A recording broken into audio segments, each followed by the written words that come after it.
Iwasan mo ang 5 klase ng tao na ito para umasenso ka. Hindi lahat ng tao ay makakatulong sa growth mo. Minsan, sila pa yung nagiging dahilan kung bakit hirap kang umusan. Iisa-isahin ko sila. Number 1, Negatron.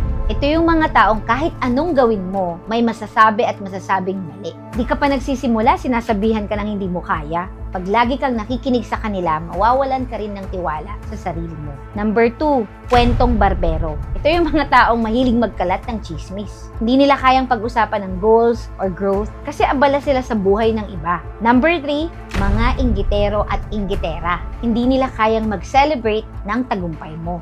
Instead, naiinggit na nga sila, sisiraan ka pa. Number 4, mga walang ambisyon. Ayaw nilang mag-effort, kaya ayaw ka rin nilang makitang nagsusumikap. Ito yung mga taong nagsasettle na lang sa average. At panghuli, plastic.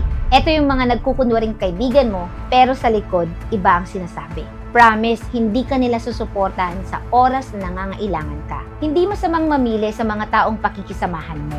Sabi nga nila, surround yourself with people that inspire you, not drain you. Ang tamang tao ay yung iniisip ang ikakabuti mo, hindi yung ikakasira mo.